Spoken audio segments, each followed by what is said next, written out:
A king নয় কিন্তু কিংদেরও king. এই খালেদা জিয়া বাংলাদেশের কোনো রাজা বাদশা নয় কিন্তু রাজা বাদশাদেরও বাদশা। আজকের সেটার প্রমাণ হচ্ছে খালেদা জিয়ার প্রতি মানুষের ভালোবাসা। খালেদা জিয়া কোনো দলের সম্পদ নয়, খালেদা জিয়া দেশের সম্পদ, ঐক্যের প্রতীক। আমি এটা এজন্যই বলি, আমাদের দেশে কোনো রাজা বাদশাহী সিস্টেমের কোনো কিং প্রথা চালু নাই। কিছু মানুষ কিংদের চাইতেও অনেক বড় উচ্চতায় পৌঁছে যায়, তার মধ্যে একজন হচ্ছে দেশনেত্রী বেগম খালেদা জিয়া। আমি কেন বলছি এই কথা? কিছু মুরব্বী থাকতে হয় যারা দেশের ক্লান্তিকালে, মানুষের ক্লান্তিকালে অনৈক্যের মধ্যে ঐক্য সৃষ্টি করার জন্য ঐক্যের প্রতীক হিসাবে যারা ব্যবহৃত হবেন, তারা হচ্ছেন এইরকম বিভিন্ন গুণে গুণান্বিত ব্যক্তি। তার মধ্যে দেশনেত্রী বেগম খালেদা জিয়া অন্যতম। আজকের দেশনেত্রী বেগম খালেদা জিয়া যদি কাউকে ডাক দেয়, সেখানে বিএনপি, জামাত, চরমনাই, হেফাজত, ডান বাম, ছোট বড় প্রত্যেকেই তার সাথে বসতে রাজি, কথা বলতে রাজি, তাকে সম্মান জানাতে রাজি। শেখ হাসিনা পালিয়ে যায় আর রাজকীয় সম্মাননা নিয়ে বাংলাদেশে পদার্পণ করেন দেশনেত্রী বেগম খালেদা জিয়া।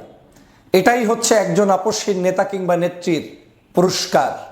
তারা যখন আপসহীন থাকে, দেশের জন্য লড়াই করে, কারোর সাথে কোনো ধরনের ভিনদেশি কোনো তাবেদারদের খপ্পরে পড়ে না, দেশের মানুষের পক্ষে আমরণ লড়ে যায়, তাদের প্রতি জনগণের ভালোবাসা এভাবেই প্রকাশ পায়।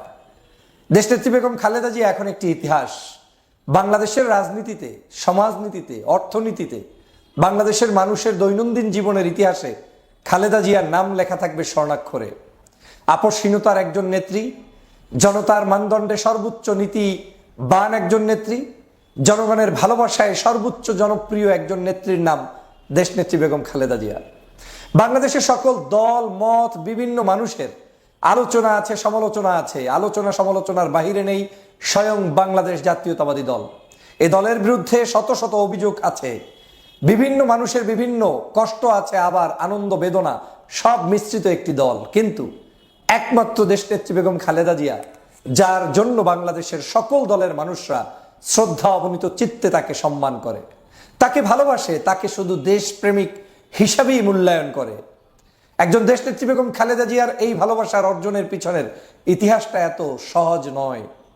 দেশনেত্রী বেগম খালেদা জিয়া বাংলাদেশের স্বাধীনতার ঘোষক শহীদ রাষ্ট্রপতি জিয়া রহমানের সহধর্মিণী হিসাবেই শুধু যাত্রা শুরু করে আজ এই জনপ্রিয়তায় শীর্ষে অবস্থান করছেন না, বরং এই দেশনেত্রী বেগম খালেদা জিয়া একজন স্বাধীনতার ঘোষকের স্ত্রী, সাবেক সেনাপ্রধানের স্ত্রী, একজন সাবেক বাংলাদেশের রাষ্ট্রপ্রধানের স্ত্রী, পাশাপাশি এই খালেদা জিয়াই আবার জিয়াউর রহমানের মৃত্যুর পরবর্তী সময়ে বাংলাদেশের রাজপথ থেকে উঠে আসা একজন নারী নেত্রী, বাংলাদেশের প্রথম মহিলা প্রধানমন্ত্রী। এবং শুধু প্রধানমন্ত্রী নয়, বাংলাদেশের আওয়ামী লীগ যে ফ্যাসিবাদী শেখ হাসিনা ছিলেন, সেই শেখ হাসিনা যখন ক্ষমতায় যাওয়ার জন্য আত্মহারা হয়ে বসেছিলেন, সেই শেখ হাসিনাকে পরাস্ত করেই তৎকালীন সময় বাংলাদেশের প্রথম নারী প্রধানমন্ত্রী হয়েছিলেন বেগম খালেদা জিয়া। আজকের এই বেগম খালেদা জিয়াকে গত 16 বছর পর্যন্ত অত্যাচার করেছে, নির্যাতন করেছে, নিপীড়ন করেছে, বাসার সামনে বালুর ট্রাক রেখেছে। মানুষ কোনো জায়গা থেকে তাকে সংঘবদ্ধভাবে উদ্ধার করতে কিন্তু তখন পারেনি। তখন কিন্তু বাংলাদেশের সাধারণ মানুষের ভালোবাসায় সিক্ত ছিলেন বেগম খালেদা জিয়া। কিন্তু বেগম খালেদা জিয়ার উপরে নির্যাতনের স্টিমরোলার চালাতে চালাতে আওয়ামী লীগ তাকে জেলের মধ্যে পর্যন্ত বন্দী করেছিল। শুধু জেলের মধ্যে বন্দী রাখলেই কিন্তু সমাপ্তি হতো তা কিন্তু নয়। এই খালেদা জিয়াকে শেখ হাসিনা প্রতিহিংসাবশত তাকে পদ্মা সেতু থেকে টুস করে পানির ভিতরে ফেলে চুবিয়ে হত্যা করতে চেয়েছিল। এই বেগম খালেদা জিয়া যেন মৃত্যুবরণ করে, এবং কথিত আছে শেখ হাসিনা প্রতিদিন সংবাদ নিতেন আপডেট কি, কখন মারা যাবে। এবং আপডেটটা এত বেশি দ্রুত তার কাছে পৌঁছতো যে একটা সময় তিনি প্রশ্ন তুলেছেন খালেদা জিয়াকে নিয়ে, এত বাড়াবাড়ির কি আছে, বয়স হয়েছে, যে কোনো সময় মারা যাবে। আজ খালেদা জিয়া মারা যাননি, তিনি বাংলাদেশেই আছেন, দেশের মানুষের রাজকীয় সংবর্ধনায় সংবর্ধিত হয়েছেন। কিন্তু যেই নেত্রী তাকে মারা যাওয়ার জন্য চেষ্টা করেছেন, সেই শেখ হাসিনাই বাংলাদেশ থেকে মারা গিয়েছে, মানে এখান থেকে চলে গিয়েছে, পালিয়ে গিয়েছে, তিনি আর বাংলাদেশে নেই। কিন্তু খালেদা জিয়ার চোখের সামনে তিনি মানুষের ভালোবাসা আবার চোখের সামনে নিচ্ছেন, মানুষ তাকে রিসিভ করছে, সম্মান জানাচ্ছে। আমি একটি কথা দেশবাসীকে বলতে চাই, খালেদা জিয়া কোনো দলের সম্পদ নয়, খালেদা জিয়া দেশের সম্পদ, ঐক্যের প্রতীক। আমি এটা এজন্যই বলি, আমাদের দেশে কোনো রাজা বাদশাহী সিস্টেমের কোনো কিং প্রথা চালু নাই। কিছু মানুষ কিংদের চাইতেও অনেক বড় উচ্চতায় পৌঁছে যায়, তার মধ্যে একজন হচ্ছে দেশনেত্রী বেগম খালেদা জিয়া।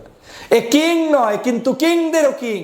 এই খালেদা জিয়া বাংলাদেশের কোনো রাজা বাদশাহ নয়, কিন্তু রাজা বাদশাদেরও বাদশাহ। আজকের সেটার প্রমাণ হচ্ছে খালেদা জিয়ার প্রতি মানুষের ভালোবাসা। আমি কেন বলছি এই কথা? কিছু মুরব্বী থাকতে হয় যারা দেশের ক্লান্তিকালে, মানুষের ক্লান্তিকালে অনৈক্যের মধ্যে ঐক্য সৃষ্টি করার জন্য ঐক্যের প্রতীক হিসাবে যারা ব্যবহৃত হবেন, তারা হচ্ছেন এইরকম বিভিন্ন গুণে গুণান্বিত ব্যক্তি। তার মধ্যে দেশনেত্রী বেগম খালেদা জিয়া অন্যতম। আজকের দেশনেত্রী বেগম খালেদা জিয়া যদি কাউকে ডাক দেয়, সেখানে বিএনপি, জামাত, চরমনাই, হেফাজত, ডান বাম, ছোট বড় প্রত্যেকেই তার সাথে বসতে রাজি, কথা বলতে রাজি, তাকে সম্মান জানাতে রাজি।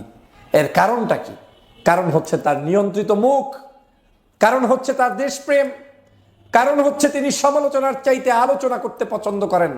তিনি সৎ পথে রাজনীতি করেছেন, সৎ পথেই তিনি রাজনীতি করতে চান। আপনারা অনেকেই একে অপরের সাথে, আমরা যখন 5ই আগস্টের পরে লাগালাগিতে ব্যস্ত, কথার কাটাকাটিতে ব্যস্ত, বিভিন্ন শব্দচয়নে আমরা উচ্চবাচ্য করছি, তখনও দেশনেত্রী বেগম খালেদা জিয়ার কাছ থেকে একটা শব্দ পাবেন না যাতে অনৈক্য তৈরি হয়।